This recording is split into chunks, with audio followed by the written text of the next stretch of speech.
নমস্কার বন্ধুরা, বিকেলে বা সন্ধ্যেতে কিছু স্ন্যাক্স রেসিপি খেতে মন যাচ্ছে, তাহলে ঝটপট বানিয়ে নাও এই রেসিপিটা। খেতে ভীষণ সুস্বাদু আর ভীষণ টেস্টি। তো চলো, আজকে এই রেসিপিটা বানানোর জন্য আমি কি কি উপকরণ নিয়েছি তোমাদের সবটাই শেয়ার করছি। আজ আমি এখানে কিছু উপকরণ নিয়েছি, সেগুলো হচ্ছে এখানে যেমন আদা, রসুন এগুলো গ্রেট করে নিয়েছি, আর নিয়েছি ধনেপাতা, কাঁচা লঙ্কা, পেঁয়াজের কুচো, আর আছে এখানে ক্যাপসিকাম কুচো আর গাজরটাও আমি গ্রেট করে নিয়েছি। আর এখানে কিছু নিয়েছি চিকেনগুলোকে খুব ছোট্ট ছোট্ট করে কিউব করে আমি কেটে নিয়েছি, যাতে করে আমার রেসিপিটা বানানোর ক্ষেত্রে সুবিধে হয়।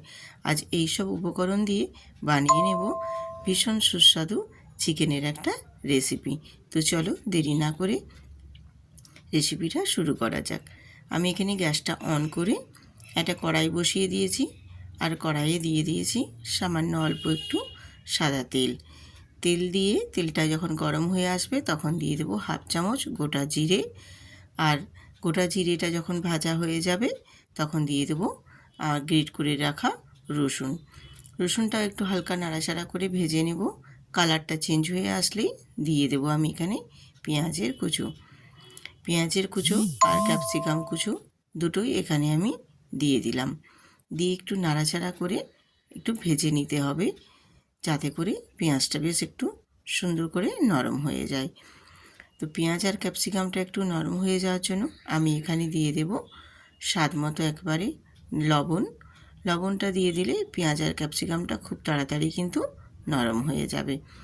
দিয়ে আবারও একটু নাড়াচাড়া করে নেব, নাড়াচাড়া করে বেশ সুন্দর করে একটু ভেজে নেব কালারটা চেঞ্জ হয়ে যাওয়া পর্যন্ত। কালারটা চেঞ্জ হয়ে গেছে দেখো, সেই পর্যায়ে আমি এখানে দিয়ে দিলাম কাশ্মীরি লঙ্কার গুঁড়ো, আর দিলাম হলুদের গুঁড়ো, আর দেবো এখানে জিরে গুঁড়ো আর ধনে গুঁড়ো। দিয়ে মশলাটা পেঁয়াজের সাথে বেশ সুন্দর করে গুঁড়ো মশলাগুলো একটু কষিয়ে নেব, তাহলে গুঁড়ো মশলাগুলোর কাঁচা গন্ধটাও চলে যাবে আর কালারটাও বেশ সুন্দর আসবে। এই পর্যায়ে এখানে আমি দিয়ে দিলাম গ্রেট করে নেওয়া গাজর, আদা, আর দেব কাঁচা লঙ্কা। দিয়ে আবারও খুব ভালো করে মশলার সাথে কষিয়ে নেব। এই রকমভাবে নাড়াচাড়া করে কষিয়ে নিলে গাজরটাও বেশ একদম সিদ্ধ হয়ে যাবে আর মশলাটাও বেশ সুন্দর করে কষানো হয়ে যাবে। এরপর এখানে আমি দিয়ে দিলাম ধনেপাতা কুচি দেওয়ার পর এখানে আমি চিকেনটাও দিয়ে দিলাম। চিকেনটা বেশ সুন্দর করে ছোট্ট ছোট্ট করে কেটে নিতে হবে, তাহলে খুব ভালো করে খুব তাড়াতাড়ি কিন্তু চিকেনটা মশলার সাথে কষানো হয়ে যাবে আর চিকেনটাও বেশ ভালো মতো সেদ্ধ হয়ে যাবে। এইরকমভাবে নাড়াচাড়া করে আমি মশলার সাথে চিকেনটা কষিয়ে নিয়ে একটু ঢাকনা দিয়ে ঢেকে দেব, যাতে করে আমার মশলার সাথে চিকেনটা খুব ভালোভাবে কষানো হয়। আমি ব্লগস উইথ রূপা চ্যানেলে আপনাদের সবাইকে স্বাগত জানাই। আজকের এই সুন্দর একটা টিফিন রেসিপি আপনাদের সাথে শেয়ার করছি। যদি ভালো লেগে থাকে তাহলে অবশ্যই ভিডিওটিতে একটি লাইক দিয়ে সুন্দর করে একটা কমেন্ট করবেন, আর যদি খুবই ভালো লেগে থাকে তাহলে অবশ্যই বন্ধুদের সাথে শেয়ার করে চ্যানেলটিতে সাবস্ক্রাইব করে পাশে থাকবেন। মশলাটা বেশ সুন্দর করে চিকেনের সাথে দেখো কষিয়ে নিয়ে কষানোটা হয়ে যাওয়ার পর এখানে আমি অল্প একটু জল দিয়ে বেশ সুন্দর করে নাড়াচাড়া করে আবারও একটা ঢাকনা দিয়ে ঢেকে দেব, যাতে করে চিকেনটা খুব ভালো মতো সেদ্ধ হয়ে যায়। দিয়ে এবারে দেখো ঢাকনা তুলে তোমাদের দেখিয়ে দিলাম জলটাও বেশ শুকনো হয়ে গেছে আর চিকেন আর মশলাটা বেশ সুন্দর করে রেডি হয়ে গেছে। এই পর্যায়ে আমি এখানে একটা মিডিয়াম সাইজের আলু সেদ্ধ করে রেখেছিলাম অফ ক্যামেরায়, যেটা তোমাদের দেখানো হয়নি, সেই আলুটাও আমি এখানে অ্যাড করে দিলাম। আলুটা দিয়েও বেশ ভালো করে চিকেনের সাথে নাড়াচাড়া করে মিশিয়ে একটা সুন্দর শুকনো করে একবারে পুরের মতো, যেমন আমরা পুর রেডি করি সেই রকমই রেডি করে নিতে হবে। এই রকমভাবে একটু নাড়াচাড়া দিয়ে আলুটা চিকেনের সাথে মিশিয়ে নিলে বেশ সুন্দর করে মিশে যাবে, আর আলু আর চিকেন দুটোই খুব ভালোভাবে মেজারমেন্ট করে একটা পুরের মতো বেশ সুন্দর তৈরি হবে। আর এরকমভাবে নাড়াচাড়া করেই এটাকে একদম শুকনো করে নিতে হবে, তাহলে বেশ রেসিপিটা হতেও সুন্দর হবে। তো তো আমার এটা রেডি হয়ে গেছে। এবার আমি গ্যাসটা অফ করে নামিয়ে নেব, তারপর ঠান্ডা করে নেব। আমি নামিয়ে কিছুক্ষণ পর তোমাদের দেখাচ্ছি, একটু ঠান্ডাও হয়ে গেছে। যাতে হাতে করে আমার এগুলো বানিয়ে নিতে সুবিধা হয় সেই রকম পর্যায়ে কিন্তু ঠান্ডা করে নিতে হবে। দিয়ে হাতের সাহায্যে একটু পাকিয়ে পাকিয়ে এরকমভাবে গোল গোলভাবে শেপ দিয়ে তারপর একটু আমি চেপে দেব, যাতে করে বেশ একটা গোল গোল শেপ হয়ে যায়। যেরকম আমরা বড়ার আকারে করি সেই রকম, বা গোল যে যেই রকম ভাবো, মানে ভাবে যে যেরকমভাবে আকার নিতে চাও সে সেই রকমভাবে আকার দিয়ে প্রত্যেকটাই আমি এরকমভাবে বানিয়ে নেব।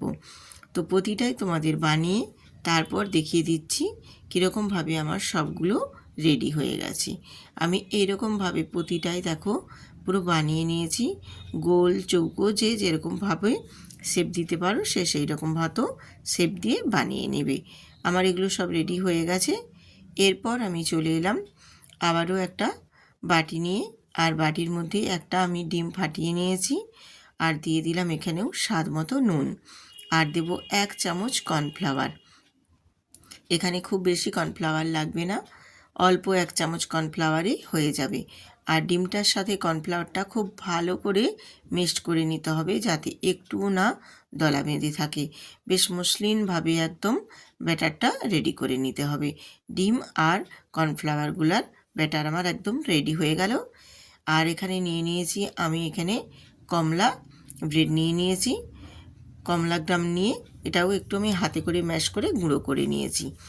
এরপর আবারও চলে এলাম গ্যাসেতে, আর গ্যাসটা অন করে একটা ফ্রাই প্যান বসিয়ে এখানে দিয়ে দিয়েছি তেল। তেলটা গরম হতে থাক, এদিকে আমি এগুলো সব রেডি করে নিই নাস্তাগুলো। এরপর দেখো আমি যেগুলো গোল গোল আকার শেপ দিয়েছিলাম সেই এক একটা শেপ ওই ডিমের গোলার মধ্যে ডুবিয়ে দেব।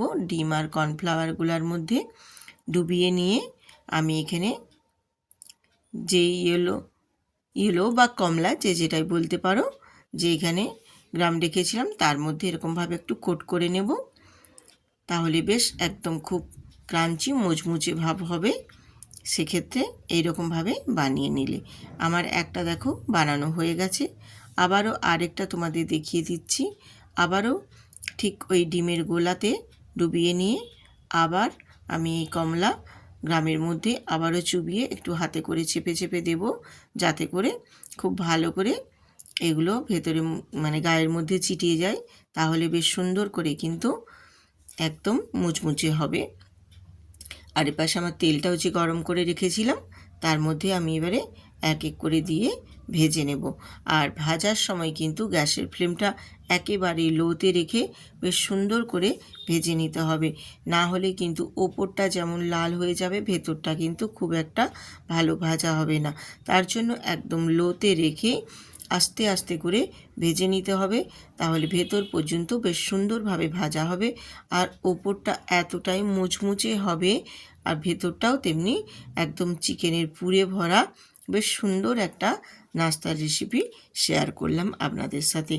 এই নাস্তাটা কিন্তু বিকেলে বা সন্ধ্যাতে যখন একটু মনে হবে মুখরোচক কিছু খেয়ে নিই, তখন কিন্তু এই রকমভাবে বানিয়ে নিতে পারবেন। আমাদের বাড়িতে তো প্রায় সময় চিকেন আসে, সেই চিকেন যখন একটু বেশি বাড়িতে আসে অল্প করে একটু আমি রেখে দিই বাচ্চাদের জন্য বানিয়ে দেওয়ার জন্য।